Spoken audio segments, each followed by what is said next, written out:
Magandang hapon po, Grace Fellowship Church. Tayo po ay maghanap ng chairs natin and prepare for service today. Ngayong hapon po, si Brother Ian Tolentino ang magpipreach sa 1 Corinthians chapter 7. So, kung meron po tayong first-time visitors, welcome. We hope you feel welcome. We have a visitors welcoming booth po sa likod para kung may questions kayo and for us to get to know you better. So, ayun po, si Brother Ian po ang magpipreach ngayon at wala pa pong takas ang mga single dyan na pinag-usapan 2 weeks ago ni Brother Josh. Pag-uusapan na naman ni Brother Ian. So, sana po hindi kayo mag-walk out. Pero napaka-rich and napakalalim ng passage for today. Tungkol sa pagiging faithful kahit anuman ang situation natin, mapa-single or mapa-double. So, kaya po, yung mga kakantahin po natin, katulad ng Apostles' Creed, no? Yung lyrics po nun ay tungkol sa Father, sa Son, sa Holy Spirit, na tayo po ay pwede mag-devote ng buong sarili sa Diyos. Tapos yung pangalawang kanta po natin, Mighty Fortress is our God. He is our strength, He is our shield. Kaya pwede po tayo magbigay ng buong devotion sa Kanya. And then pangatlo po, ang mata niya ay nasa Maya. Siya ay nakatuon sa Maya. Na if God cares for the birds in the sky and the field, what more tayong mga anak niya? Wala tayo dapat aalahanin. Kaya tayo po ay tumayo and let us worship the Lord together in song.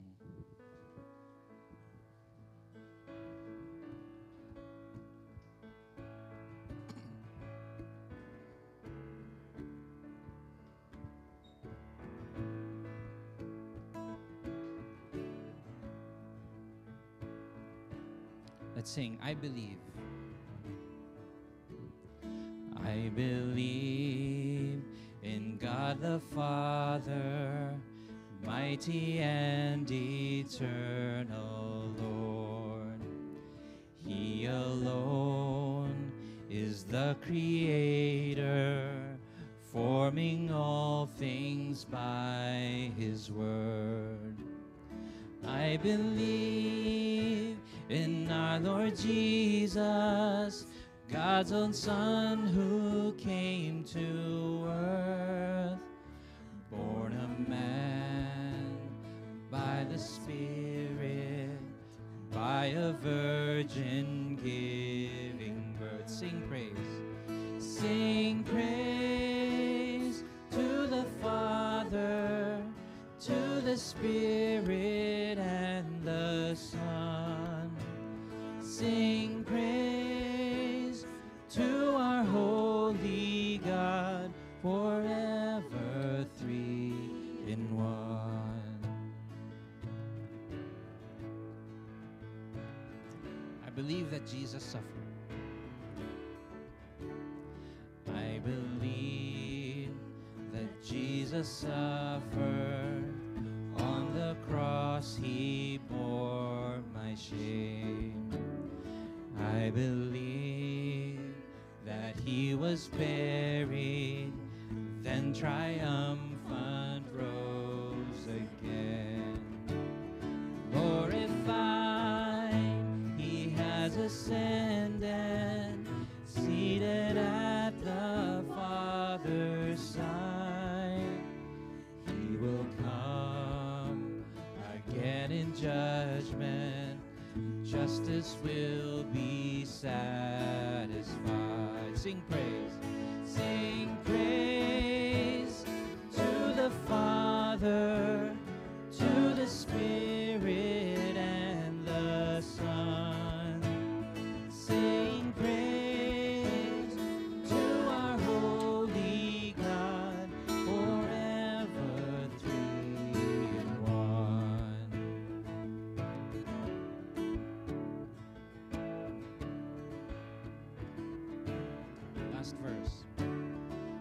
believe the Holy Spirit comes to us from Christ above.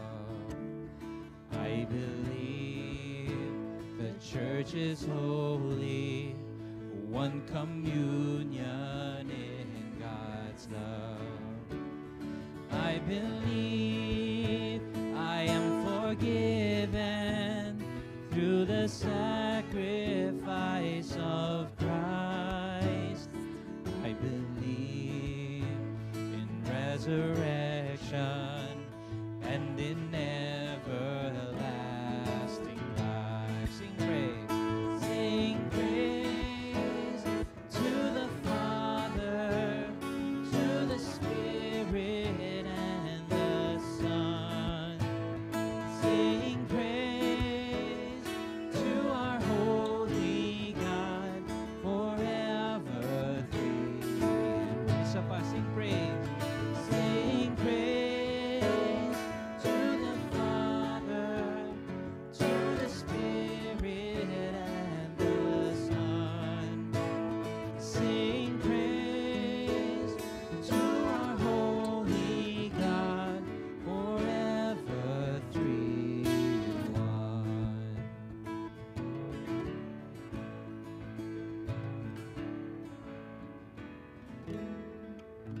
Let's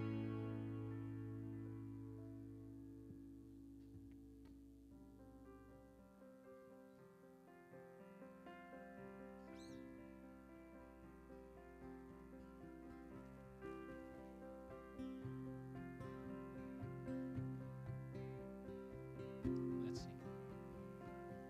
Diyos natin ay muog na matibay, di natitinag ng tanggulan. Sa atin laging umagapay, tayo'y di pinababayaan. Kahit lumusog man ang diablong kaaway, tayo'y walang takot dahil may tagumpay. Tayong sa Diyos ay nananahan.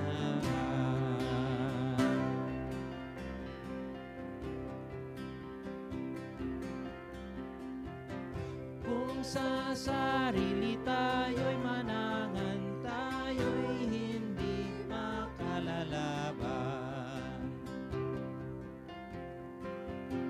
Kung di si Kristo ang aasahan, tayo'y walang panghahawakan.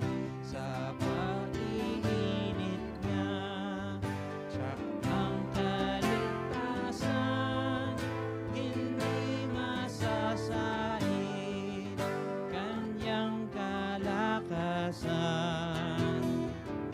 Kaya siya ang pagtiwalaan.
at ikahahapis. Bakit ang aking puso'y nawawalang ibig? Si Jesus na kaibigan, palaging malapit. Siya ang katuon sa maya, pati na sa akin. Siya'y nakatuon sa maya, pati na sa akin. Ako ay umaawit dahilan sa galak. Siya'y nakatuon sa maya, at ako'y inaalagaan.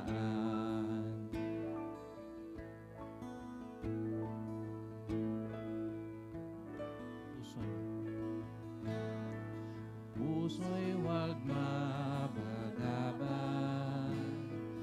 ang sa aking saysay, at sa pagtitiwala, takot ko'y nawawala.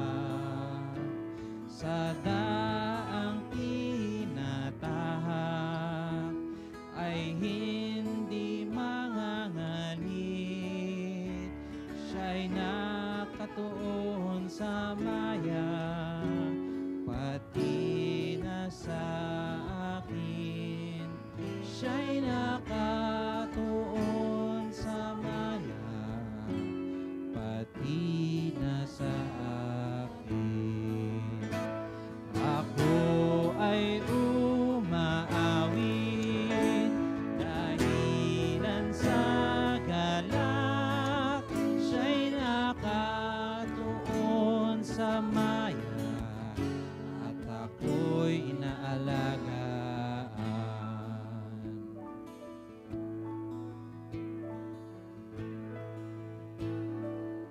Last verse.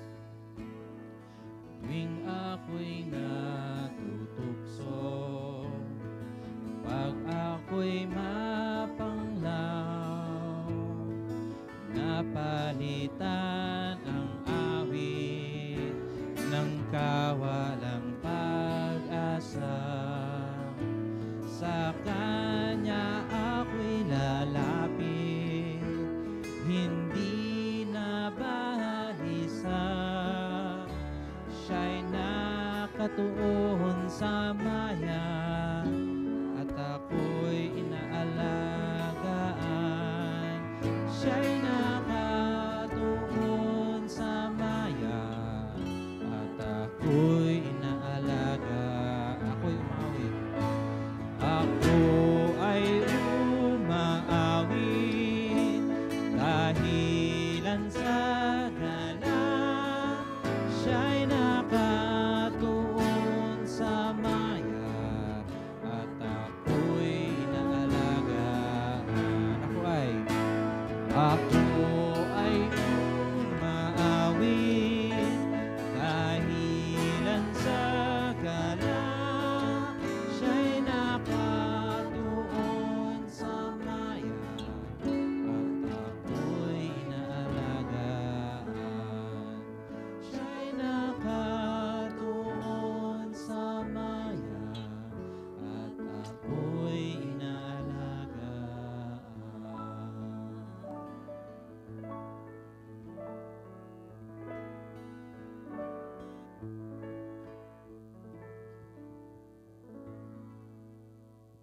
Please remain standing for the scripture reading.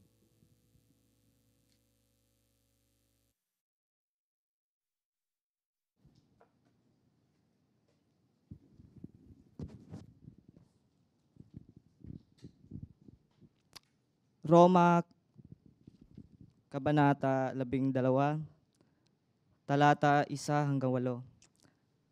Kaya nga, mga kapatid, alang-alang sa masaganang habag ng Diyos sa atin, ako'y nakikiusap sa inyo na ialay ninyo ang inyong sarili bilang isang handog na buhay, banal at kalugod-lugod sa Diyos. Ito ang karapat-dapat na pagsamba ninyo sa Diyos. Huwag kayong makiayon sa takbo ng mundong ito. Sa halip, hayaan ninyong baguhin ng Diyos ang inyong pag-iisip upang maunawaan ninyo ang kanyang kaloob. Sa gayon, magagawa ninyo kung ano ang mabuti, kalugod-lugod, at ganap na kalooban ng Diyos. Dahil sa kagandahang loob ng Diyos sa akin, sinasabi ko sa bawat isa sa inyo, huwag ninyong pahalagahan ang inyong sarili ng higit sa nararapat. Sa halip, pakiisipin ninyong mabuti ang tunay ninyong katayuan ayon sa sukat ng pananampalatayang ipinagkaloob ng Diyos sa bawat isa sa inyo. Kung paano ang katawan ay binubuo ng maraming bahagi at magkakaiba ang gawain ng mga ito, gayon din naman, kahit tayo marami, nabubuo tayo sa isang katawan ni Kristo at tayong lahat ay bahagi ng isa't isa. Tumanggap tayo ng iba't ibang kaloob ayon sa kagandahang loob ng Diyos. Kaya't gamitin natin ang mga kaloob na iyan. Kung ang kaloob natin ay pagsasalita ng pahayag mula sa Diyos, magpahayag tayo ayon sa sukat ng ating pananampalataya. Kung paglilingkod ang ating kaloob, maglingkod tayo. Magturo ang tumanggap ng kaloob sa pagtuturo. Magpalakas ng loob ang may kaloob sa pagpapalakas ng loob.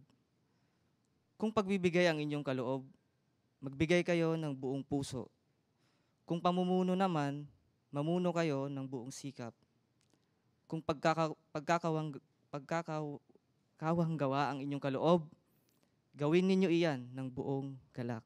Maari na po tayong maupo para po sa panalangin.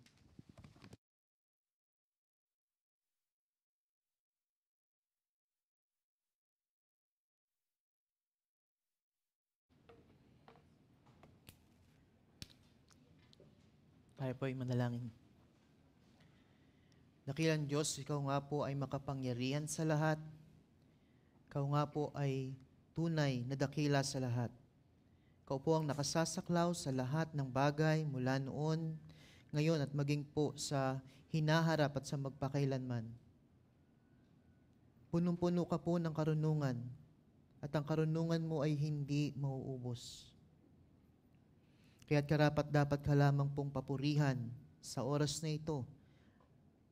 Karapat-dapat ka lamang pong sambahin at itaas sa lahat po ng aming kaisipan, puso, damdamin, maging aming lakas ay karapat-dapat na ialay sa iyo, Panginoon, bilang pagsamba. Panginoon, batid niyo rin po na kami pong lahat na mga narito, Panginoon, ay naghahangad na patuloy na matuto sa iyo pong mga salita. Batid niyo po ang aming mga puso, ang aming mga pinagdaanan, ang aming pong mga kagulumihanan sa mga nakalipas na araw. Panginoon, inihihingi po namin ng kapatawaran sa mga oras, maraming oras na nawaglit sa aming pong kaisipan ang iyo pong kalooban. Patawarin niyo nga po kami, Panginoon, sapagkat ang aming kaisipan ay palagi pong nababaling sa iba pong mga bagay at hindi po sa iyo. Kaya nga po, Panginoon, sa oras na ito, kami pong lahat ay nagpapakumbaba at patuloy, Panginoon, na hinahangad ang iyong kalooban sa amin. Panginoon, dalangin din po namin ang lahat ng mga kapatiran sa amin pong kalipunan dito po sa Grace Fellowship Church. Marami pong mga pinagdaraanan. Gaya na lamang po ng problema sa kalusugan, mga may nagkakasakit. Dalangin po namin ang kagalingan at nawa ay maging daan po ito, Panginoon, upang maranasan namin ang biyaya mo pa at patuloy na kami po, Panginoon, ay mapalapit sa iyo. Ganon din po ang mga nagkakaroon ng problemang pinansyal. Dalangin po namin na ang iyo pong kamay, ang siya pong umabot sa kanila pong sa amin pong mga pangangailangan. Ganoon na rin po, dalangin po namin, sila po na ng mga nagkakaroon ng usapin sa relasyon, sa pamilya, kaibigan, o sa sino man, katrabaho, kaklase, Panginoon. Bigyan niyo po kami ng pagpapakumbaba na magpatawad at hangarin ang pagkakasundo sa mga relasyon pong ito. Ganoon na rin, Panginoon, dalangin po namin. Alam po ninyo, Panginoon, ang napakaraming mga kaganapan sa buong mundo na siya pong nakakaapekto directly o hindi man, Panginoon, sa buhay namin, Panginoon. Lahat po ng ito ay aming pinagpapasako po sa inyo at pinagkakatiwala po sa iyo, Panginoon. Sa mga bansa na nangangailangan ng kapayapaan, dalangin po namin na kayo po ang gumawa ng daan sa kapayapaan. Maging sa mga gobyerno, kagaya po ng sa amin, dalangin po namin, una sa lahat, ang kaligtasan po ng mga namumuno. Sila po ay makakilala po sa iyo at patuloy na maranasan ang kaligtasan mula sa iyo, Panginoon. Gayunpaman, dalangin namin na kayo rin po ang maglagay ng mga tao sa gobyerno na siyang magtataguyod ng kalinisan, ng kaunawaan at karunungan sa pamamahala. Pinagpapasalamat po namin sa iyo ang lahat ng bagay. Salamat, Panginoon, sa lahat ng mga pinagdaraanan po namin. Salamat sa biyaya, salamat sa problema. Ito pong lahat ng ito na hinahayaan o tinutulutan mo po, Panginoon, na pagdaanan ng bawat isa sa amin ay siyang ginagamit mo, Panginoon, upang kami ay lalo pang mapalapit sa iyo at maging tulad mo, aming Panginoong Hesus. At sa mga oras nga po na ito, Panginoon, hinaharap po namin ang isang usapin na napakahalaga, Panginoon, hindi lang noon, maging ngayon, Panginoon, sa amin. Tulungan niyo po kami. Bigyan niyo po kami ng karunungan. Naunawain po ito at talagang amin po itong isabuhay. Na lahat po kami, Panginoon, ay matuon sa pagsamba sa iyo at sa paglilingkod po sa iyo. Panginoon, ito po ang aming dalangin. Naway mapapurihan ka at maluwalhati sa hapon pong ito. Sa ngalan ng Panginoong Hesus. Amen. Isang mapagpalang araw po ng Panginoon at magandang hapon sa inyong lahat. Huwag niyo po akong sisihin kung aabot po tayo ng 3:30. May kahabaan po ang ating mga talata ngayon. Subalit, try po natin na mag-focus po doon sa main point po ng ating passage. Pressure. So, karamihan po ay nakakaranas ng pressure. May sa mga matatanda man o makabataan, maging sa may asawa o walang asawa, ay nararanasan po yan. Lalo na sa buhay Kristiyano. Mga pressure na nagmumula sa iba't ibang kaisipan, iba't ibang mga ideolohiya sa ating kapaligiran. Gaya na lamang ng usapin nga po ngayon sa hapong pong ito sa ating po mga talata. Patungkol sa pag-aasawa. At kagaya ng ating pong nalaman na sa mga nakalipas na pag-aaral po natin sa unang Korinto, napakaraming problema at issue po dito sa unang Korinto. At isa na nga rin po ito sa patungkol sa pag-aasawa. Kaya naman, ang Apostol Pablo sa gabay ng Espiritu Santo ay kanya pong tinalakay po ito. May mga maling mga kaisipan, may mga maling katuruan na nakapapasok sa unang Korinto patungkol sa pag-aasawa. Ang iba po, although hindi po natin matitiyak po yung pinaka-tinanong ng mga taga-Korinto kay Apostol Pablo, ngunit maaari po dyan ay dulot o nagmumula doon sa mga kaisipan ng mga Griego, mga pilosopiya ng Griego, na siyang nagtataguyod sa pananatiling walang asawa or celibacy. Ganun na rin po ang kasabay po nito ay ang ideolohiya naman ng mga Hudyo, ang pinaniniwalaan ng mga Hudyo at mariin po nilang ipinaglalaban ang pag-aasawa. Sabi po ng isang komentarista, si John Hill, ang mga Hudyo ay dinidepensahan nila yung kaangkupan o yung kabutihan at yung tungkulin ng pag-aasawa. Pinaniniwalaan nila na ang pag-aasawa ay isang ordinansa o utos na mula po sa Diyos. Hanggang sa mga panahon po na ito, ay pinaniniwalaan nila na kapag ang isang tao ay umabot na o sumapit na sa edad, sa gulang na 20 taon, at hindi pa po pumapasok sa pag-aasawa, ang tao po na iyan ay nagkakasala sa Diyos. Yun ang paniniwala ng mga Hudyo. So, ilan po kaya sa atin dito ang 20 taon na wala pang asawa? Ganun po kalala, kabaluktot yung mga kaisipan patungkol sa pag-aasawa. At sa atin, sa panahon naman natin ngayon, ganun din naman po, hindi tayo nagkakaiba po sa kanila. Marami rin po tayong maling kaisipan patungkol sa usapin ng pag-aasawa. Hindi lamang po dun sa pag-aasawa, sa pananatiling wala ring asawa. At si Satanas ay ginagamit itong mga maling kaisipan upang magpakalat ng maling doktrina sa loob at kalipunan ng iglesia. Kagaya na lamang po ngayon, sa panahon natin ngayon, kung paanong dinidepensahan ng mga walang asawa, singles, ang kanilang pananatili na walang asawa. Narinig nyo na po malamang o marahil ang term na self-love. Self-love.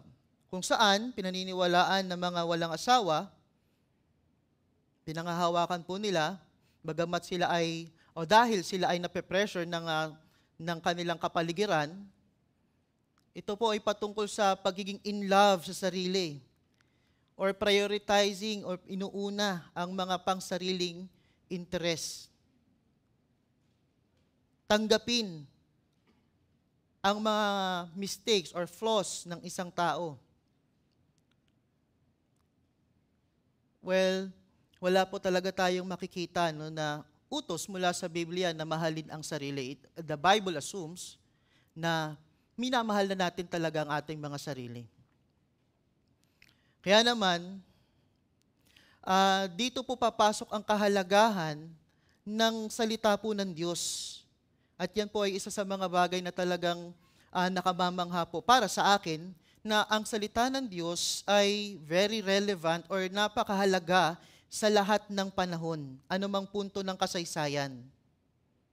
Kaya sa ating pong mga talata ngayon, makikita po natin ang karunungan ng Diyos. Ang karunungan ng Diyos, pamamagitan ni Apostol Pablo, patungkol sa usapin ng pag-aasawa at sa pananatili na walang asawa. Yan po ang ating pag-aaralan ngayon. Kaya samahan niyo po ako na basahin ang ating pong pangunahing talata. Maaari po bang tumayo ang sinumang may kakayahang tumayo? Sa unang Korinto, Kabanata 7, mga talatang 25 hanggang 40 po, atin pong basahin sabay-sabay. Ngayon, tungkol sa mga dalaga, ay wala akong utos mula sa Panginoon. Ngunit ibinibigay ko ang aking kuro-kuro bilang isa na sa pamamagitan ng habag ng Panginoon ay mapagkakatiwalaan. Sa palagay ko, dahil sa kasalukuyang kagipitan, makabubuti sa isang tao ang manatiling sa kanyang kalagayan. Nakatali ka ba sa asawa? Huwag mong sikaping mahiwalay. Ikaw ba ay malaya sa asawa? Huwag kang humanap ng asawa. Ngunit kung ikaw ay mag-aasawa, ay hindi ka nagkakasala, at kung ang isang dalaga ay mag-asawa, ay hindi siya nagkakasala. Subalit ang mga tulad nila ay magkakaroon ng kahirapan sa buhay na ito, at sinisikap ko lamang na iligtas kayo. Mga kapatid, ang ibig kong sabihin ay maigsi na ang panahon. Mula ngayon, ang mga lalaking may asawa ay magiging mga tulad sa walang asawa, at ang mga umiiyak ay magiging tulad sa mga hindi umiiyak, at ang nagagalak ay maging tulad sa hindi nagagalak, at ang mga bumibili ay maging tulad sa mga walang pag-aari. At ang mga may pakitungo sa sanlibutan ay maging parang walang pakikitungo rito, sapagkat ang kasalukuyang anyo ng sanlibutang ito ay lumilipas. Nais kong maging malaya kayo sa pagkabalisa. Ang walang asawa ay nababalisa sa mga bagay ng Panginoon, kung paano niya may bibigyang kasiyahan ng Panginoon. Ngunit ang may asawa ay nababalisa sa mga bagay ng sanlibutan, kung paano niya nabibigyang kasiyahan ang kanyang asawa. At ang kanyang pansin ay nahahati. Ang babaeng walang asawa at ang dalaga ay nababalisa sa mga bagay ng Panginoon, upang siya'y maging banal sa katawan at sa espiritu. Ngunit ang babaeng may asawa ay nababalisa sa mga bagay ng sanlibutan, kung paano niya bibigyang kasiyahan ang kanyang asawa. Sinasabi ko ito ngayon para sa inyong ikabubuti, hindi upang ilagyan ko kayo ng silo, kundi kung ano ang nararapat at upang kayo'y makapaglingkod sa Panginoon ng walang sagabal. Ngunit kung ang sino man ay nag-iisip na hindi siya kumikilos ng nararapat sa kanyang nobya, na sumapit na sa kanyang hustong gulang, ay hayaang mangyari ang gusto niya. Hayaang silang magpakasal, hindi ito kasalanan. Subalit sino mang nananatiling matibay sa kanyang puso, na hindi naman nangangailangan kundi napipigil niya ang kanyang sariling pagnanais at ipinasya sa kanyang puso na panatilihin siya bilang kanyang nobya, ay mabuti ang kanyang ginagawa. Kaya't ang magpakasal sa kanyang nobya ay gumagawa ng mabuti, at ang umiiwas mag-asawa ay gumagawa ng higit na mabuti. Ang babaeng may asawa ay nakatali habang nabubuhay ang kanyang asawa. Ngunit kung patay na ang kanyang asawa, malaya na siyang makakapag-asawa sa kanino mang ibig niya, lamang ay sa Panginoon. Ngunit batay sa akin, kuro-kuro, siya ay higit na maligaya kung mananatili siya sa kanyang kalagayan. At iniisip ko rin naman na ako'y may espiritu ng Diyos. Sa pagpalain ng Diyos ang kanyang salita, maaari na po tayong maupo.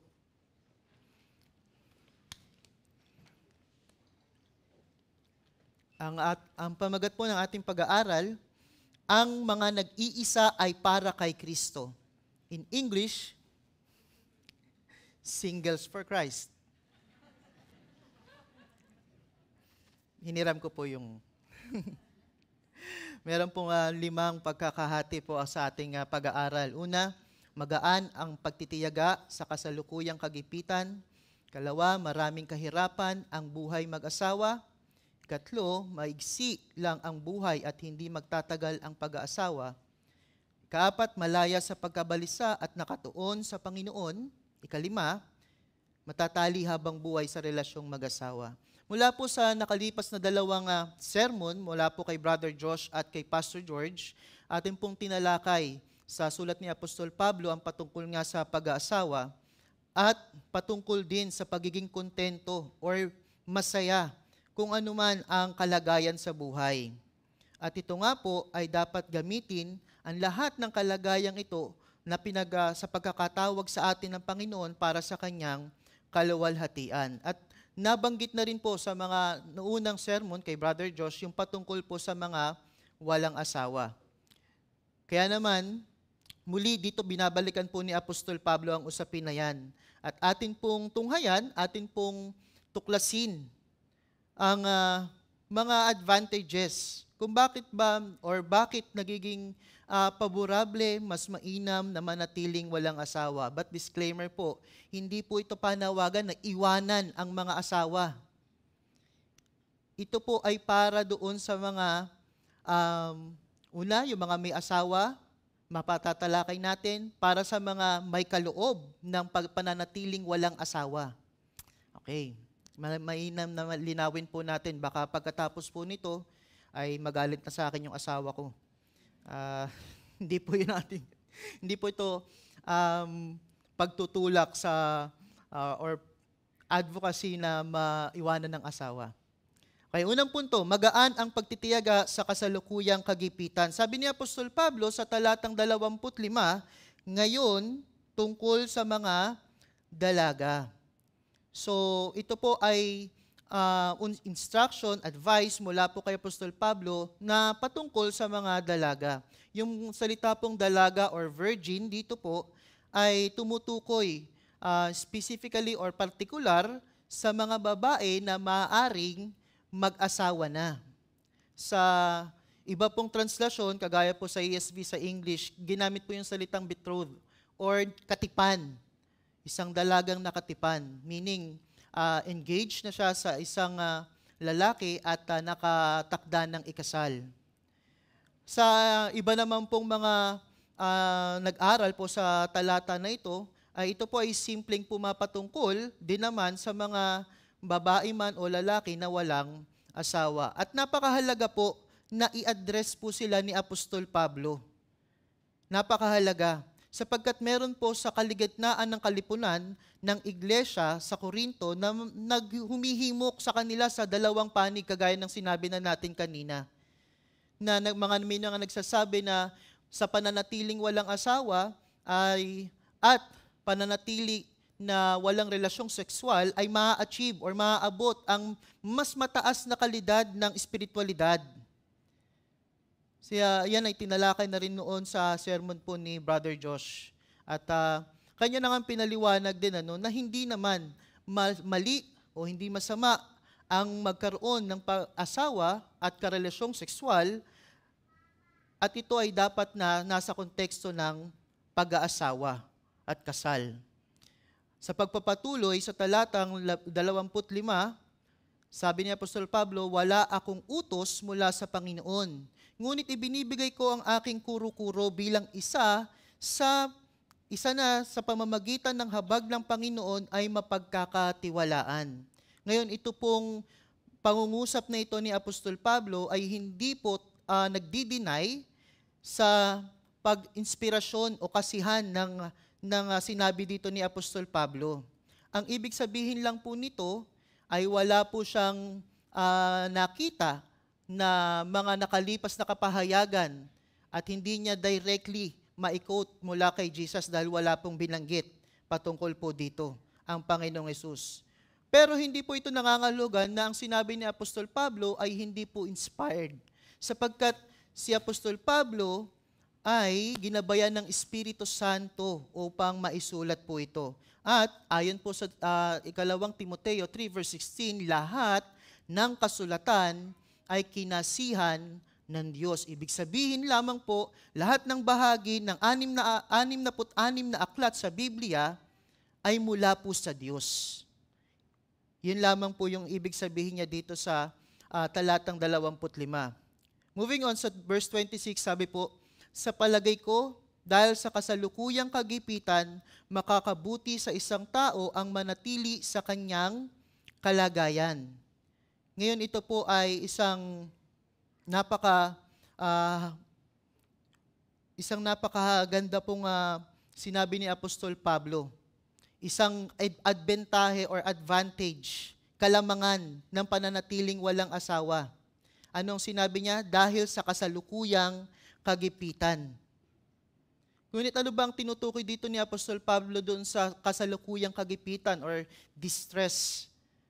Wala po siyang sinabi na specific or particular, ngunit ito po ay maaaring pumatungkol sa kahirapan na pinagdaraanan na o kagipitang pinagdaraanan na ng mga Kristiyano sa panahon nila noon. Alam naman po natin na sa lahat ng panahon, lalo na po yung unang first century Christians ay talagang binabatikos at inuusig ng mga tao. Kaya meron po silang distress or kagipitan ng pinagdaraanan sa punto na iyon.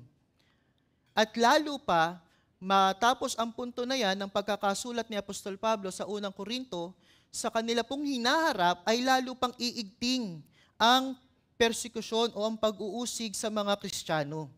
Kaya ito po yung kanyang sinasabi rito na kagipitan. Dahil po sa lahat ng yun, dahil mayroon ng matinding kagipitan, paghihirap ang mga Kristiyano, dahil sila ay inuusig, ayon kay Apostol Pablo, magiging mahirap para sa sino man ang pumasok sa relasyon ng pag-aasawa.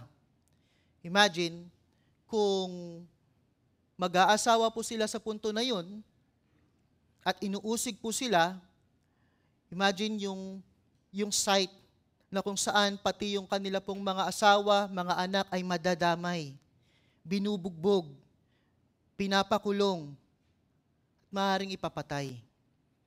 Kaya naman, para kay Apostol Pablo, mas mainam para doon po sa mga may kaloob or gift ng pananatiling walang asawa na talagang manatili po silang walang asawa sapagkat mahihirapan po sila dahil nga po sa mga pag-uusig na nararanasan na ng mga Kristiyano.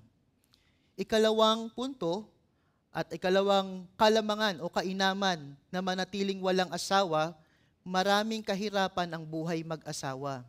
Sabi po ni Apostol Pablo sa verse 27, nakatali ka ba sa asawa? Huwag mong sikaping mahiwalay. Ikaw ba ay malaya sa asawa? Huwag kang humanap ng asawa. Kaya po, ito po yung point last sermon ni Pastor George, na kung ano man ang pagkakatawag sa iyo ng Panginoon, may asawa man, o ikaw man ay walang asawa, huwag mo nang baguhin yan. Ang mga walang asawa, huwag hiwalayan. Ang mga may asawa ay huwag hiwalayan ng kanilang asawa. Ang mga wala namang asawa na may kaloob ng celibacy ay huwag niyang humanap ng asawa. Ito naman po ay hindi nakadadagdag. Ang estado sa buhay ay hindi po nakadadagdag o nakababawas sa espiritualidad ng isang Kristiyano. Hindi po ito nakakaapekto. Nga lang, ayon kay Apostol Pablo, ay may kalamangan, may advantages ang pananatili na walang asawa. Gayunpaman, ang bawat isang Kristiyano ay mayroong kanya-kanyang kaloob mula sa Diyos. Pag-aasawa man o pananatiling walang asawa, pareho po ito na dapat magamit sa pagluwalhati sa Diyos. Muli, ito po ay napakahalaga sapagkat ang ilan po sa kanila ay may maaari ng maling nosyon o maling kaisipan na umiwas sa pag-aasawa, umiwas sa relasyong sexual para sa mas mataas na espiritualidad. Kaya naman, maaari din po itong maging pagkakataon or avenue para din naman sa mga may asawa na hiwalayan yung kanilang asawa sa kalipunan ng unang Korinto. Kaya ito po ay isang paglilinaw. Kaya naman sinabi po niya, sa mga walang asawa, na may planong mag-asawa, ay sa mga walang asawa na may gift ng celibacy at may plano ng mag-asawa pa ng mga nalilito, manatili na kayo dyan. Verse 28, ngunit kung ikaw ay mag-aasawa ay hindi ka nagkakasala at kung ang isang dalaga ay mag-aasawa ay hindi siya nagkakasala.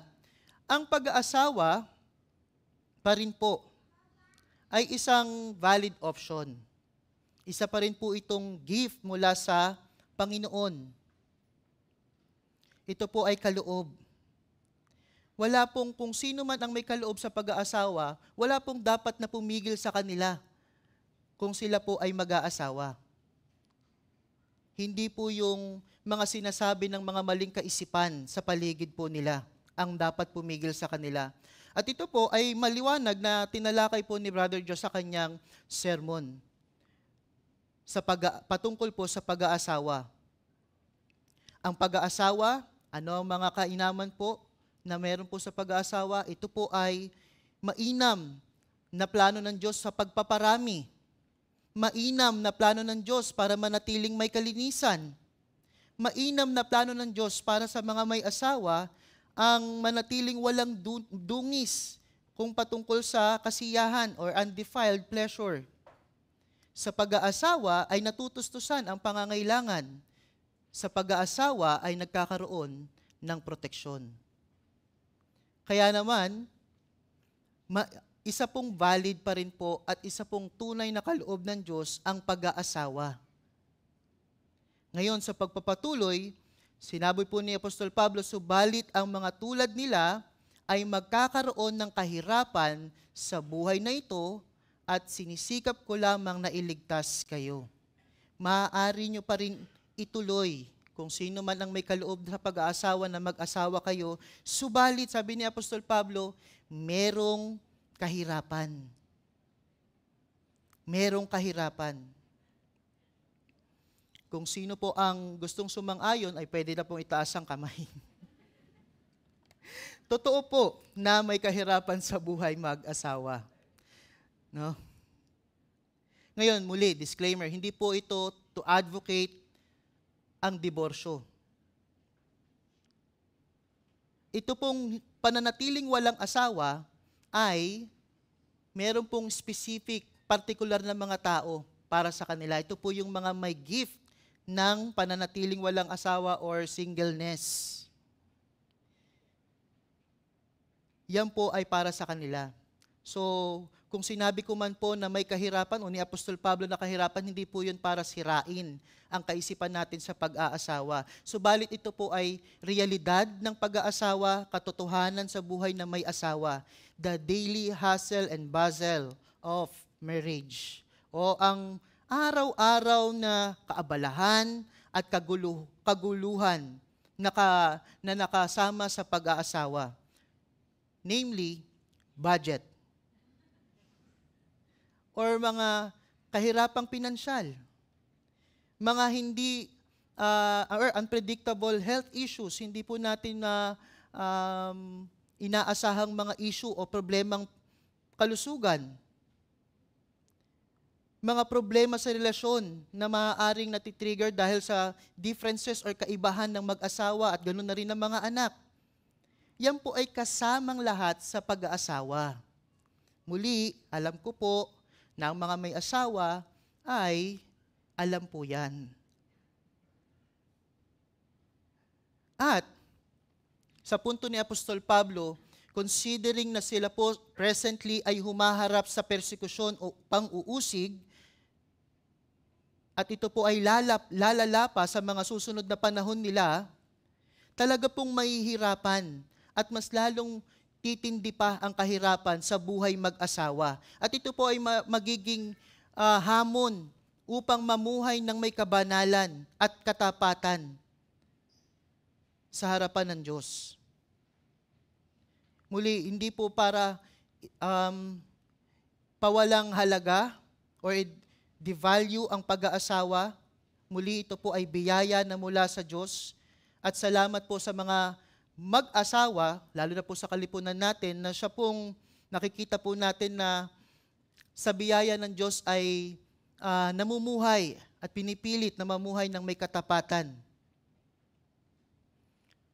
Namumuhay at pinipilit na mamuhay ng may katapatan sa ating Panginoon. So may kahirapan sa buhay mag-asawa. Hindi ko po alam kung sino po dito ang mga singles na madi-discourage. Subalit, sa inyo po na mga umaabot na sa edad na kung saan may discount na po yung mga bilihin.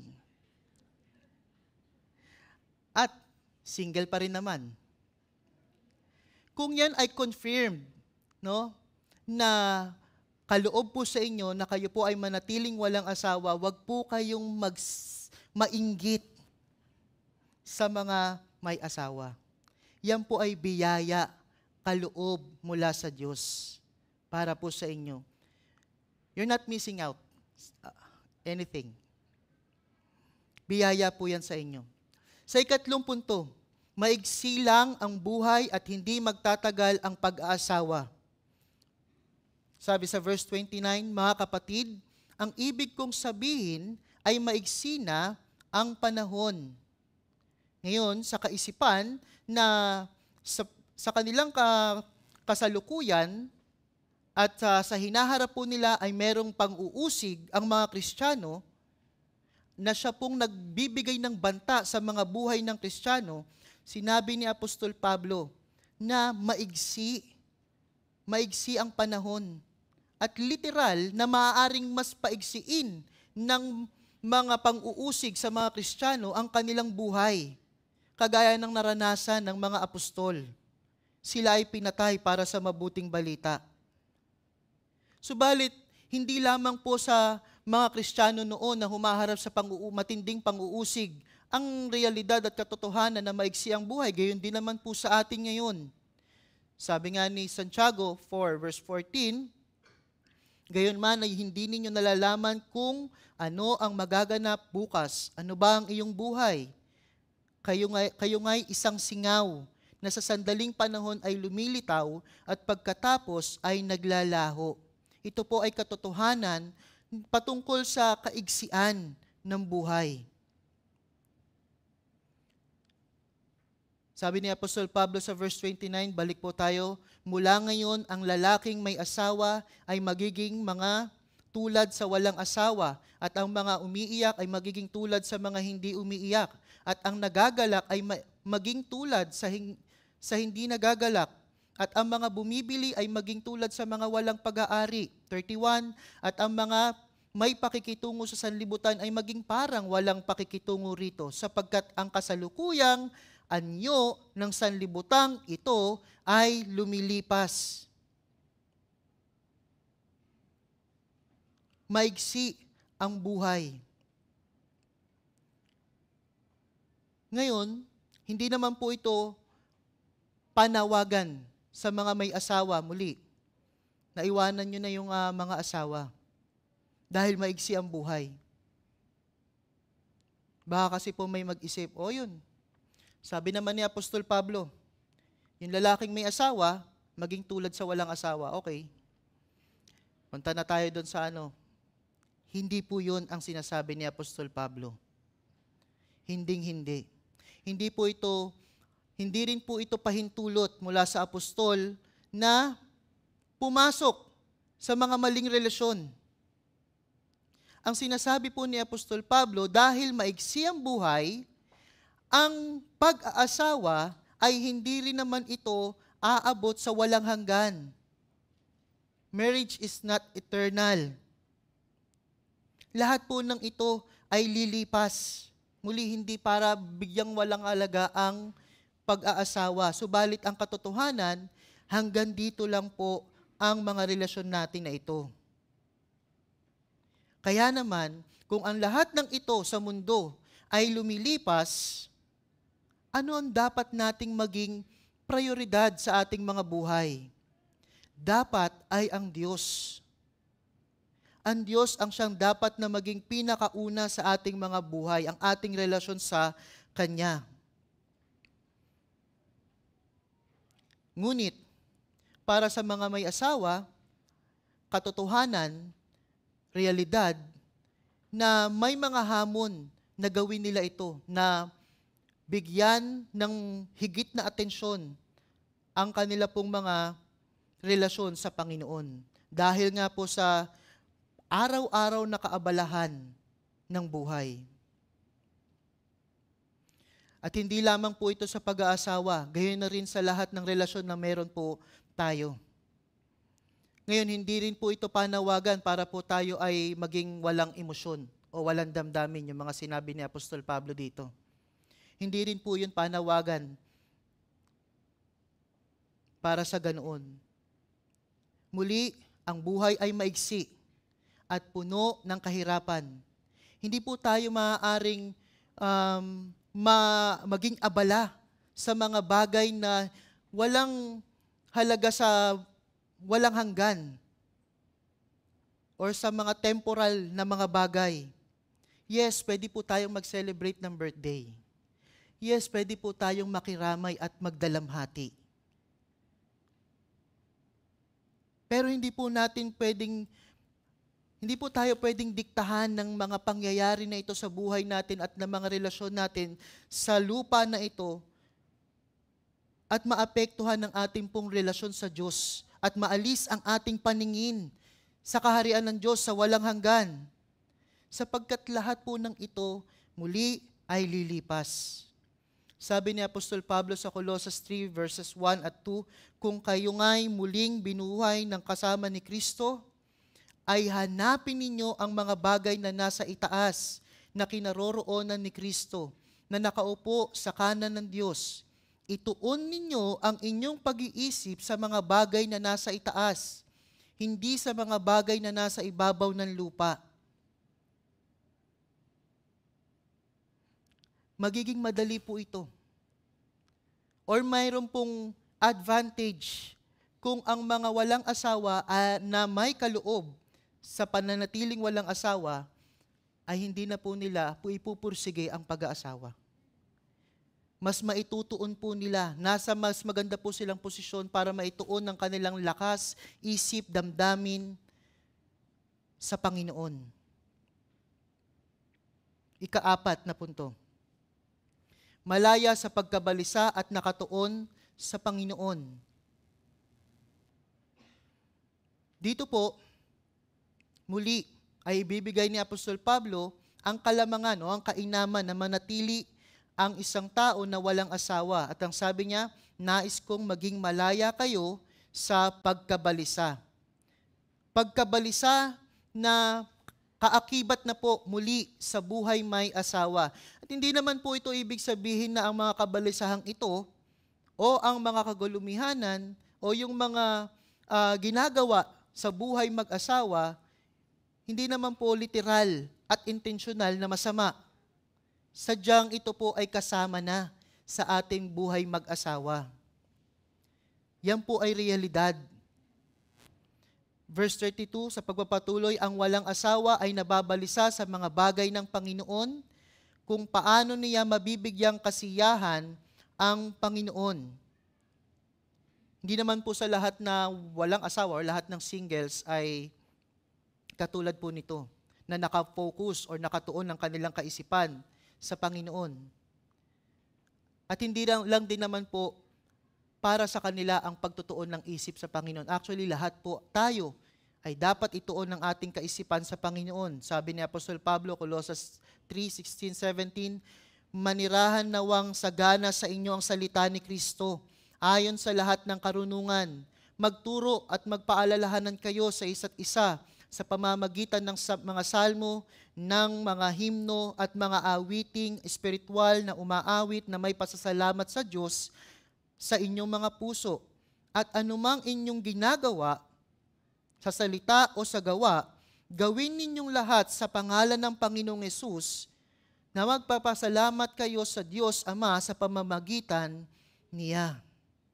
Kaya nga po ang kahulugan o ang ibig sabihin lamang po ni Apostol Pablo, sila na mga walang asawa ay nasa mas magandang posisyon muli upang maituon ang kanilang buhay sa ating Panginoon. Ano-ano itong mga dapat na gawin sa pagtutuon ng mga walang asawa sa Panginoon? Ano yung mas magandang posisyon na ito? Maaaring mas marami silang oras sa pag-aaral ng salita ng Diyos. Maraming oras sa pananalangin. Mas maraming oras sa pagtulong sa kapwa, lalo na sa mga kapatiran.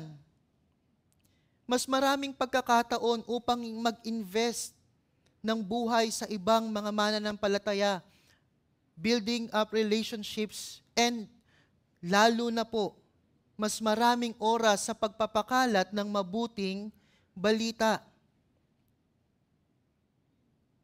Yan po ang mas magandang posisyon na meron po ang mga walang asawa. Ngayon, para sa akin lang, kung ako lang po ang magsasalita, ganoon din naman po ang mga may asawa, hangad din naman namin yan. Hangad din naman namin na mag-spend ng mas maraming time sa pag-aaral, fellowship, prayer, no? Nga lang, muli, balik tayo sa punto. Sapagkat kasama sa pag-aasawa ang maraming kabalisahan, kagulumihanan, ay nalilimitahan po ang mga may asawa na gawin yan. Bagamat hindi po ito dapat nating gawing excuse or alibi, sapagkat lahat po tayo ay dapat din naman na magsumikap sa ating pong buhay espiritual na mas lalo pa po tayong lumago. Nandun nga lang po yung realidad na yun. So sa biyaya ng Panginoon, hilingin po natin ang mga may asawa na magawa rin po natin. Ngayon, yung mga walang asawa na talagang naglalaan ng kanilang buhay sa Panginoon, nagagawa po no, mas marami po silang oras para sa Panginoon. No, may mga halimbawa po tayo dito lang mismo po sa ating pong kalipunan sa church. Mga walang asawa na talaga pong nilalaan din naman ng kanilang mga buhay para sa Panginoon. Baka hindi na nga po sila umuuwi. Diyan na po sila nakatira sa office.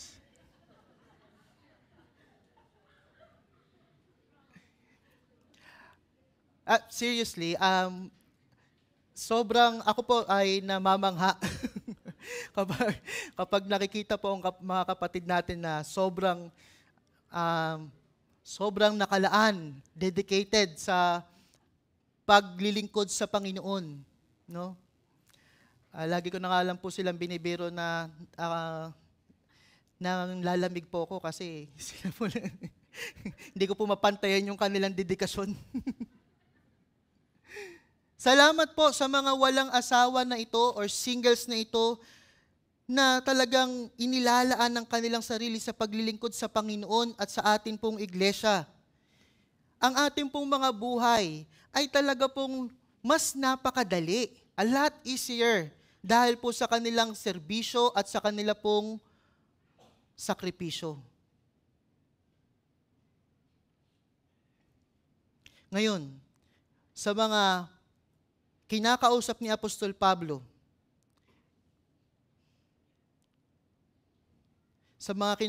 ni Apostol Pablo, na may gift ng manatili na walang asawa, magagawa pa kaya nila na magtuon ng buhay, ng buong buhay, buong lakas at ng buong panahon kung sila ay mag-aasawa? Verse 33, ngunit ang may asawa ay nababalisa sa mga bagay ng sanlibutan, kung paano niya nabibigyang kasiyahan ang kanyang asawa at ang kanyang pansin ay nahahati. Sa verse 34, unang bahagi. Ngayon, ito po yung sinabi natin kanina na hindi naman po literal at intentional na or may intensyong masama kung bakit nagiging balisa ang may asawa. Kasama lang po yan sa realidad ng buhay may asawa. Ang araw-araw na kaabalahan at kaguluhan ng buhay may asawa. Kagaya ko po, personally, hindi po ito excuse. Talaga pong gusto ko pong daluhan lahat ng Bible study na meron po tayo. Na. Subalit, hindi rin naman po ako pwedeng maging absentee father or husband. Hindi rin po ako pwedeng palaging wala sa bahay. So I need to attend yung kanila rin pong pangangailangan. And I'm sure yung mga may asawa po share the same sentiments po sa akin. Pero para po sa mga walang asawa, ito po ang hamon sa kanila, ang patuloy na ituon pa ng higit ang kanilang pansin sa pagbibigay kaluguran sa ating Panginoon. Yan po ang hamon. Ngayon, ang mga may asawa, nahahati po ang atensyon talaga. Sa halip na nakatuon ng kanilang atensyon at ang kanilang efforts sa mga makadiyos na mga bagay, no, at sa paglugod sa Panginoon, ay kailangan po, sabi ni Apostol Pablo, ginagawa rin po nila na mabigyang lugod o kasiyahan ng kanilang asawa. Yan po ay realidad. Muli, hindi po literal na masama at intensyong masama ng mga may asawa ito. Yan ay bahagi ng ating buhay. Sa pagpapatuloy sa verse 34, ang babaeng walang asawa at ang dalaga ay nababalisa sa mga bagay ng Panginoon upang siya ay maging banal sa katawan at sa spirito. Ngayon, mayroon pong pagkakaiba or distinction sa pagitan ng babaeng walang asawa at dalaga. Ayon po kay John MacArthur, yung babaeng walang asawa na binanggit po dito ay pumapatungkol sa mga babae na nakipag-divorce na. yan po ay tinalakay na natin sa kay Brother Josh na sermon, yung mga consideration sa pagdidiborsyo. Ngayon, yung mga babae naman na walang asawa sapagkat sila po ay namatayan na ng asawa sa verse 8, no? Okay, wait lang. Wala pa ako. Okay, sorry. Mga balo naman ang ginamit. So yun yung kaibahan. Sa kung hindi po ito tumutukoy sa mga balo sapagkat balo mismo yung ginamit na term dun sa verse 8 na patungkol sa mga babaeng namatayan po ng asawa. So ito po ay pumapatungkol yung walang asawa dito sa mga babaeng nakipagdiborsyo na. Ngayon, yung mga birhen o dalaga na atin ang tinalakay kanina, ito po yung mga babae na nasa edad na sa pag-aasawa. Or maaari din naman na sila ay nakatipan na mag-asawa. Ngayon, bagamat sila po ay maaaring nagkakaroon ng kagulumihanan, kaya nga po sila kinakausap dito ni Apostol Pablo patungkol sa bagay na ito.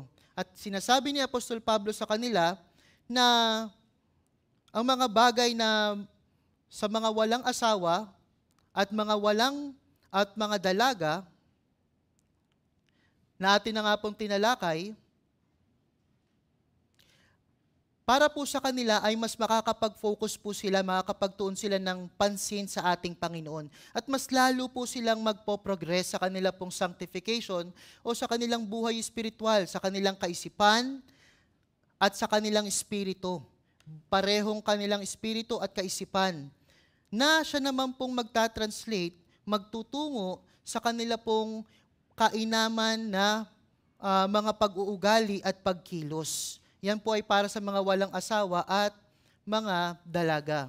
Muli, upang linawin, hindi po ito upang sabihin po na ang mga walang asawa ay automatic na nagpo-progress agad sa buhay Kristiyano ng ganun katindi. Hindi po. Ito po ay para doon lamang sa mga walang asawa na igagrab ang opportunity, mas marami po silang panahon, mas maraming oras para ilaan sa paglilingkod sa Panginoon at sa mga bagay na makadiyos. Okay. Ngayon, para naman po sa mga may asawa, hindi rin naman po limitado ang kanila pong buhay espiritual. Hindi rin naman po limitado. Nga lang, kailangan nating harapin ang mga hamon sa buhay may asawa kasama ang ating patuloy na pagbibigay ng atensyon sa ating Panginoon. Ngayon, sabi sa verse 34, ngunit ang babaeng may asawa ay nababalisa sa mga bagay ng sanlibutan kung paano niya bibigyang kasiyahan ang kanyang asawa. Muli, sa bahagi ng mga may asawa at may pamilya, ang pag-aasawa at pagpapamilya ay biyaya mula po sa Panginoon. Subalit, humihingi po ito ng napakaraming atensyon. Kumukuha ng maraming atensyon ang buhay mag-asawa. Kaya naman, sinabi ni Apostol Pablo, nahahati ang kanilang mga atensyon o mahahati ang atensyon kapag pumasok sa buhay may asawa. Ngayon, kailan po ba natin masasabi na ang buhay may asawa ay yung mga kagulumihanan natin sa buhay may asawa ay nagdudulot na sa atin na magkasala sa Diyos? Kailan po natin ito masasabi? Kailangan din po nating linawin. Yun ay kapag ang mga kagulumihanan na ito o ang mga kaabalahan na ito ay umaagaw na ng lubusan sa ating atensyon sa Panginoon at hindi na tayo naglalaan ng oras para sa ating Panginoon. Kaya naman, sa biyaya lang talaga ng Panginoon, ang buhay mag-asawa ay maipapamuhay ng may pagluwalhati sa Kanya. Verse 35, sinasabi ko ito ngayon para sa inyong ikabubuti, hindi upang lagyan ko kayo ng silo. Ito ay para sa ikabubuti ng mga walang asawa para sa kanilang ikabubuti, na binanggit na po natin ang ilan sa mga advantages na pananatili na walang asawa. Ngayon, kapag pumasok po sila sa pag-aasawa, ay madadagdagan po yung kanila pong pasanin. Lalo pa pong dadagdag, at lalo na po sila noon na dumadaan sa mga pag-uusig. Hindi po ito, hindi para paghigpitan lang ni Apostol Pablo ang mga taga-Korinto, subalit talaga pong ang kanya pong adhikain ay para sa ikabubuti ng mga kausap niya. Verse 35, kundi kung ano ang nararapat at upang kayo'y nakapaglingkod sa Panginoon ng walang sagabal. At ito po, ang pinakalayunin, o ito po ang pinakamaganda pong advantage na ibinigay ni Apostol Pablo para po sa mga taga-Korinto. Magkakaroon po sila ng walang sagabal na paglilingkod sa Panginoon or undivided attention.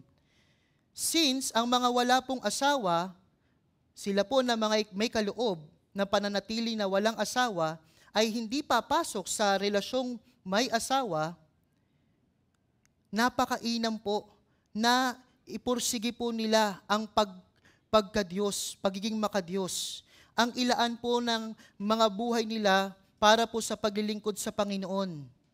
Meron po silang napakaraming oras. Mas maalwan. Unlike, kumpara po sa may asawa.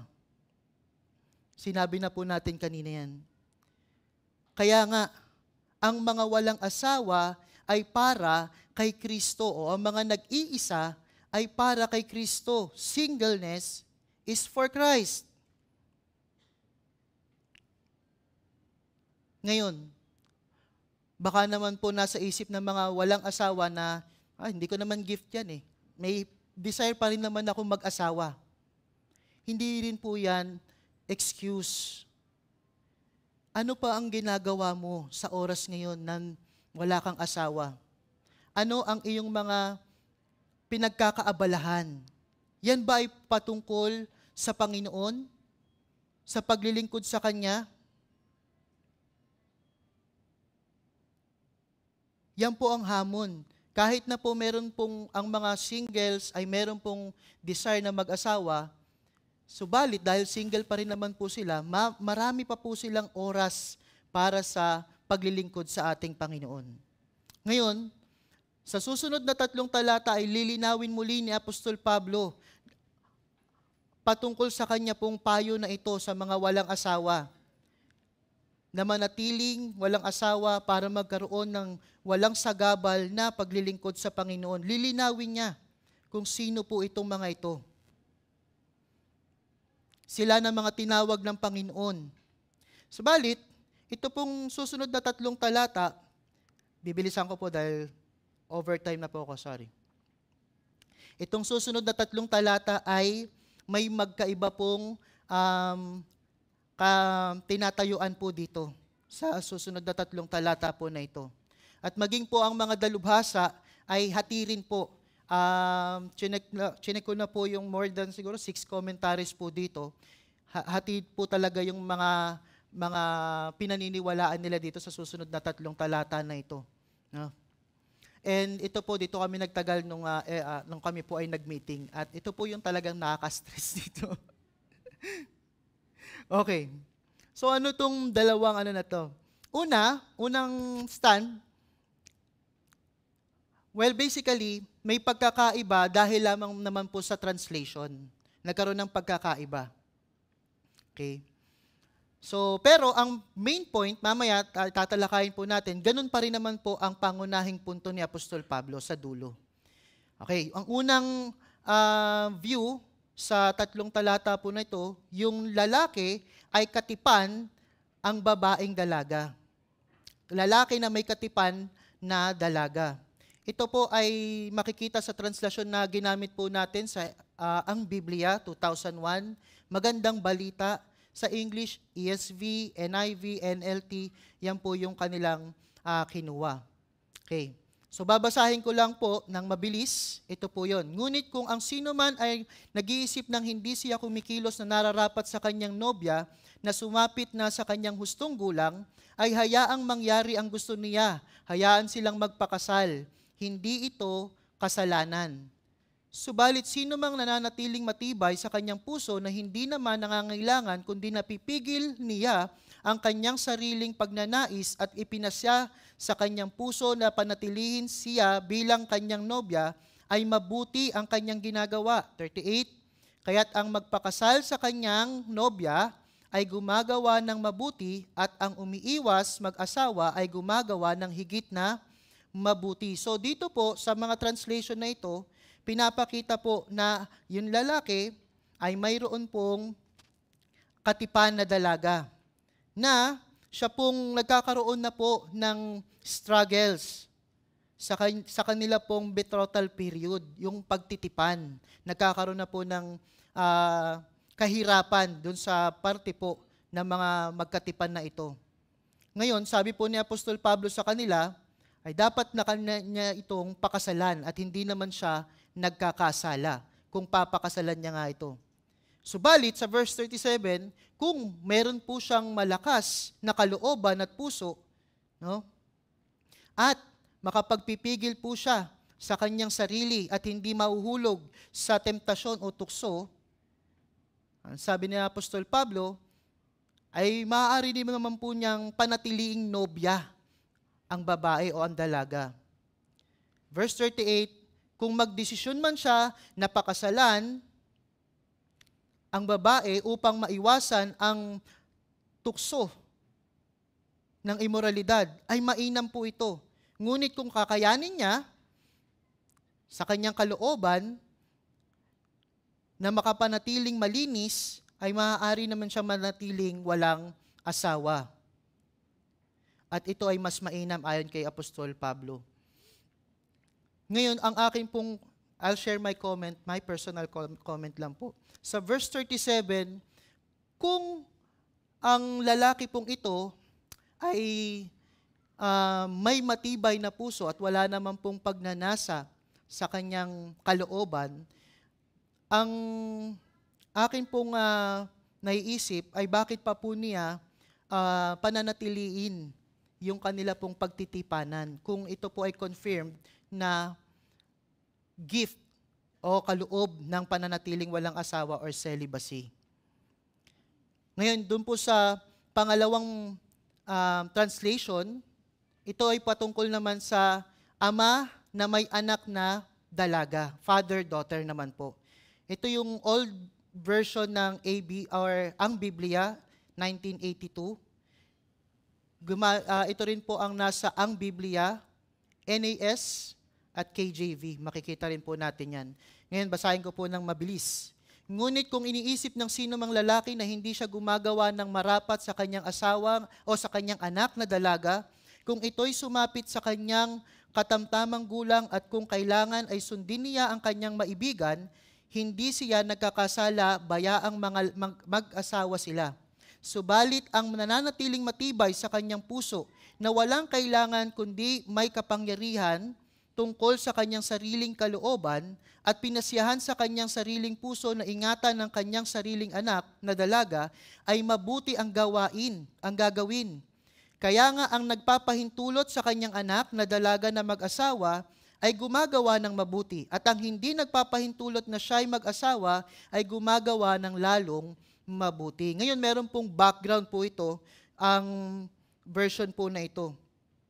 Isa pong kostumbre o kaugalian po sa Israel at maging naman sa kapanahunan po nila na ang mga magulang, lalo na po ang tatay, ang siyang may kapangyarihan at may otoridad sa pagpili ng mapapang-asawa ng kanilang mga anak or mag-arrange ng kasal para sa kanilang mga anak. Ginawa po yan nila Abraham, Isaac at Jacob, arranged marriage. So hindi po ito strange para po sa kanila o kakaiba. Ngayon sa verse 36, yung ama po na tinutukoy sa version po na ito na mayroong anak na dalaga, ngayon, kung siya po, ang kanya pong anak na dalaga ay mayroong pong desire sa pag-aasawa. Ang sabi ni Apostol Pablo, hayaan mo na mag-asawa siya at hindi ka nagkakasala kung hayaan mo siyang mag-asawa. Ngayon, kung naman sa verse 37, kung hindi naman namimilit ang dalaga na mag-asawa siya at wala po siyang desire na mag-asawa, kung pananatiliin ng ama na walang asawa ang kanyang anak na dalaga, mainam din po naman ito, ayon kay Apostol Pablo. Yan po ang kanyang punto. Ngayon, kung magdesisyon po ang ama na ipakasal ang kanyang anak dahil sa pagnanais nito na mag-asawa, mainam po. Kung magdesisyon naman siya na hindi na ito ipakasal dahil hindi naman namimilit ang kanyang anak, mas mainam, sabi ni Apostol Pablo, at hindi siya nagkakasala. Ito ay ayon sa kung ano ang kalooban na ibinigay ng Diyos sa dalaga o sa walang asawa. Ultimately, ito po ay patungkol sa kalooban ng Diyos. Ngayon, yun po ang kung hihingin niyo po ang aking pong opinion po dito, mas naglilin po ako doon sa ama at walang asawa or dalaga, father-daughter relationship. Muli, ito po ay dahil ito po ay kostumbre nila o kaugalian talaga nila noon na ang mga ama o ang mga magulang ang siyang nagtatakda ng kasal para sa kanilang mga anak. Ngayon, pareho pong view, mayroong pareho pong punto. At ito po yung sinasabi ni Apostol Pablo, na kung anuman ang itinakda ng Diyos para sa isang tao, ay gamitin ito para sa kaluwalhatian ng Panginoon. Mag-asawa man o hindi, ito po ay magagamit para sa kapurihan ng Panginoon. Nga lang, kaya niya sinabing mas mainam, ang mga walang asawa nga ay nasa mas magandang posisyon para ilaan ang kanilang mga oras sa paglilingkod sa Panginoon. Ngayon, balik po tayo sa last na point.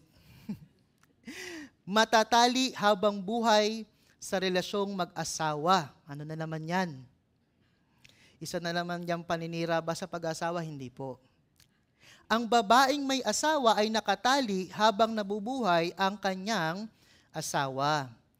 Muli, sinasabi lang ni Apostol Pablo ang malinaw na kalagayan ng mag-asawa.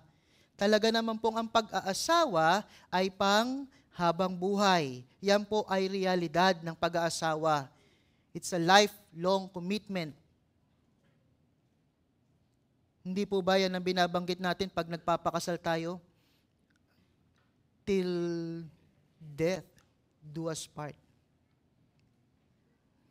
Sabi nga ng mga lola natin, hindi yan parang kaning mainit na kapag sinubo mo at napasok ka ay basta-basta iluluwa.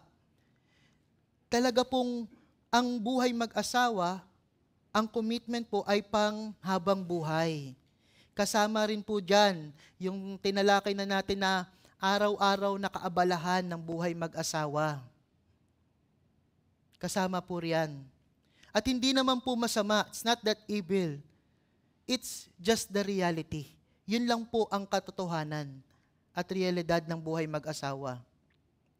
Ngayon, kung ikaw po ay mayroong kaloob ng celibacy or singleness, ito po ay pagpapalakas ng loob na hindi mo na kailangan dumaan doon. Hindi mo na kailangan pagdaanan yun. At maaari mong ilaan at ituon ang iyong buhay kay Kristo ng buong buo. Ngunit, kung patay na ang kanyang asawa, malaya na siyang makakapag-asawa, sa kanino mang ibig niya, lamang ay sa Panginoon. Ngunit batay sa aking kuro-kuro, siya ay higit na maligaya kung mananatili siya sa kanyang kalagayan at iniisip ko rin naman na ako ay may espiritu ng Diyos. Ngayon, muli po, ito ay isa sa mga valid at biblical na dahilan sa pag-aasawang muli, ang pagkabalo o ang pagkamatay ng sinumang asawa. Kapag namatay po ay maaaring mag-asawang muli ang naiwan. At sabi ni Apostol Pablo, whom she wishes, or sino man, sa kanino mang ibig niya.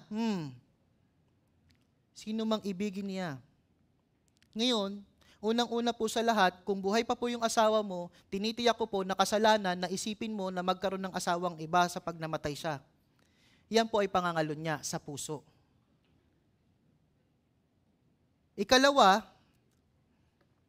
sabi ni Apostol Pablo, lamang ay sa Panginoon. Anong ibig sabihin nito? Ibig sabihin lamang po nito ay ipinapayo ni Apostol Pablo sa mga balo na kung sila man ay mag-aasawang muli, kung meron pa silang desire or pagnanais, dapat po ay sa kapanalig o sa kaparehong pananampalataya. Ang prinsipyo po na yan ay makikita po natin sa 2 Korinto 6:14, huwag kayong makipamatok ng kabilang sa mga di nagsisisampalataya, sapagkat anong pakikisama mayroon ng katuwiran at kalikuan, o anong pakikisama mayroon ang kaliwanagan sa kadiliman. Ang mga mananampalataya ay mayroong kaibang disposisyon sa buhay, kaibang pananaw, kaibang hangarin na ising pinapahalagahan sa buhay at direksyon sa mga hindi nananampalataya. Wala po tayong mapagkakasunduan talaga sa mga hindi nananampalataya. Anumang partnership, meron po na yan. Ngayon, pwede rin po nating i-apply doon sa pag-aasawang muli ng mga balo. Ngayon, sa talatang 4 na po, ay muli binanggit ni Apostol Pablo, ngunit batay sa aking kuro-kuro, siya ay higit na maligaya kung mananatili siya sa kanyang kalagayan.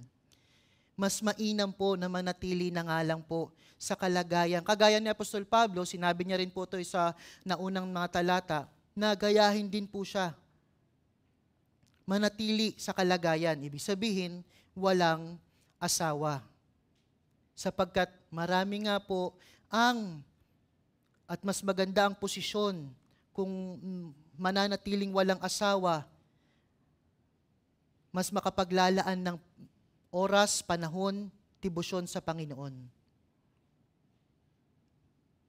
At sinabi niya sa maghuhuli, sa talatang 4 na po, at iniisip ko rin naman na ako ay may espiritu ng Diyos.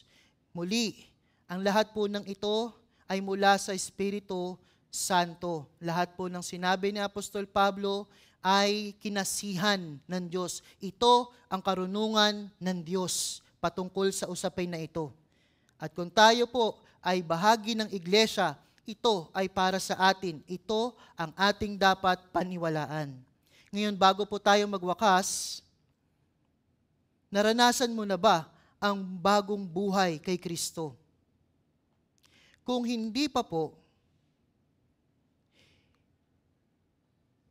po talaga tayo na maaaring makapamuhay para kay Kristo. Anumang estado mo sa buhay, kung may asawa ka man o wala, kung wala ka kay Kristo, hindi mo maaaring maialay ang buhay mo kay Kristo. Hindi mo maaaring sabihing namumuhay ka para kay Kristo kung hindi mo pa tinatanggap ang katotohanan ni Kristo. Namumuhay ka pa rin para sa iyong sarili. Kaya naman, una sa lahat, atin pong isuko ang ating buhay sa Panginoon. Atin pong pagsisihan ng ating kasalanan at manampalataya kay Kristo sapagkat siya po ang ating tagapagligtas. At mula po riyan ay ipamuhay mo ang iyong buhay, anuman ang iyong kalagayan, para sa Panginoon. Ngayon, tiyak po, ayon sa pag-aaral na ito, na meron po tayong kanya-kanyang kaloob. Mag-asawa o hindi mag-asawa. Ang mga may kaloob sa pag-aasawa, wag po kayong mag-hesitate na mag-asawa. Ang meron namang kaloob sa hindi pag-aasawa, gawin natin yan para sa Panginoon. Para luwalhatiin ang Diyos. Muli, meron pong kaloob na yan, singleness. Hindi po sila abnormal. Hindi po sila second-class Christians o mababang uri ng Kristiyano. Hindi rin po sila basta mga KJ lamang. Nga lang, talagang wala po silang hangaring mag-asawa. At yan po ay isang malaking advantage po nila para mailaan ng kanilang oras para sa Panginoon. And by the way, meron po tayo, para sa mga walang asawa, meron po tayong ministry na tinatawag na crosswalk. Kahit nasa mga young adults. Na kung saan ay maaari po nating linangin at ilaan ang ating oras para sa Panginoon. Muli, sila po ay may kaloob na yan. Dapat po rin natin itong kilalanin. At tulungan sila na patuloy din naman na mailaan nila ang kanilang buhay para sa Panginoon. Magandang hapon po.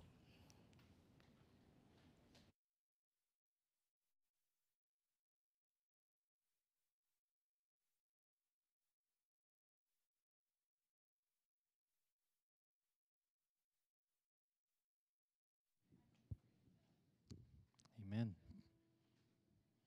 So whether tayo po ay single or married, ang utos po sa bawat Kristiyano ay maging devoted kay Christ. Tayo po, devoted ba? Talagang inalay na po ba natin ang hindi lang buhay pero oras natin para sa Diyos? O tuwing Sunday lang, magche-church lang? Wala, sinasabi po sa passage natin na hindi tayo dapat distracted sa pagiging single or married, sa pagiging devoted kay Christ. Kaya po yung kakantayin natin, All I Have is Christ. Ang kakantayin po natin, Lord, I would be yours alone and live so all might see. The strength to follow your commands could never come from me. Use my ransomed life in any way you choose. Let us examine ourselves kung talagang sumusunod po tayo sa salita ng Diyos today. Let's rise. Tayo po ay kumanta.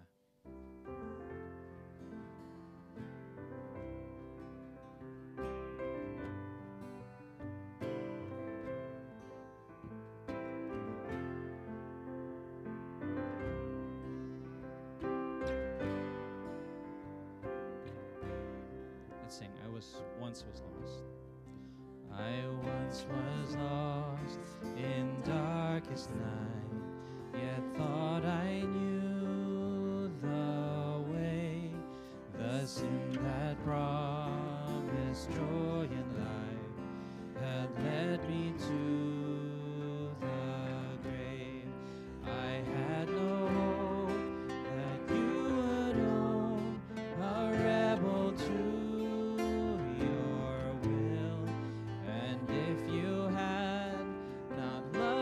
first, I would refuse you still. But as I ran, my hell-bound race, indifferent to the cost, you looked upon my helpless state and led me to the cross. And I beheld God's love displayed. You suffered in my place. You bore the wrath reserved for me. Now all I know is grace. Hallelujah. All I have is Christ. Hallelujah.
Ilang paalala lamang po sa ating church life sa linggo po na ito. At ina-expect natin na yung mga Bible study, dadami yung singles. PDF 242 sa Thursday po ito, July 25 at 7 p.m. Dito po yan sa GFC Center at Madison. And MOW, Men of the Word. This Friday naman po, 6 p.m. Dito rin po yan sa GFC Center, Madison. Thirdly, ay WOG, Women of Grace. Ito naman po ay sa Sabado, ganap na 9:00 ng umaga, dito rin po sa GFC Center. So hinihimok po natin ang mga kababaihan po. Lalaki, Biyernes ng gabi. Kababaihan naman po sa umaga ng Sabado. Okay? And announcement para po sa ating mga kabataan or youth. Meron pong break this Saturday or hindi po magba-Bible study this Saturday. At ito po ay magre-resume sa August 10. August 10 na po pala ang pagbalik. Okay, gamitin po natin ang ating oras para sa Panginoon sa mga yan. Pero ang ating pong crosswalk, yan, ay this Saturday nandito po ulit sa GFC Center, July 27 at 6 p.m. Yan. Kung meron po kayong katanungan sa crosswalk, si Brother Errol po ang ating hanapin. And meron po tayong baptism class at actual water baptism. Ito po ay sa September 14. So kung kayo po ay naghahangad na magpabautismo, maaari na po kayong magpa-register doon po sa ating reception area. Okay? Let's pray. Salamat nga po, Panginoon, sa iyong karunungan sa panahon po namin ngayon, sa taon pong ito, sa puntong ito ng kasaysayan na napakaraming nag-uumpugang mga kaisipan, nagbabanggaan na mga katuruan. Salamat na hindi mo kami iniwang bulag. Salamat, Panginoon, sa karunungan mo sa iyong mga salita. Dalangin po namin para sa mga may asawa, dalangin po namin ang iyo pong patuloy na biyaya. Bigyan niyo po kami ng patuloy na kakayahan na paglingkuran ka at paglingkuran ka sa pamamagitan din naman ng paglilingkod sa aming mga pamilya. Gayon na rin, Panginoon, sa mga walang asawa. Kayo rin po ang gumabay sa kanila at nawa ay patuloy niyo po silang gabayan sa puntong ito ng kanilang buhay na maialay at maituon ng kanilang buhay po sa iyo. Nawa po, Panginoon, lahat ng ito sa aming kalipunan dito po sa Grace Fellowship Church ay magamit, Panginoon, para sa kapurihan mo. Mula ngayon at hanggang sa muli mong pagbalik, aming Panginoon. Bumalik ka na nga po. Puspusin nga kayo ng Diyos ng pag-asa ng buong kagalakan at kapayapaan sa pananampalataya upang kayo'y managana sa pag-asa sa pamamagitan ng kapangyarihan ng Espiritu Santo. Mapagpalang araw po sa ating lahat.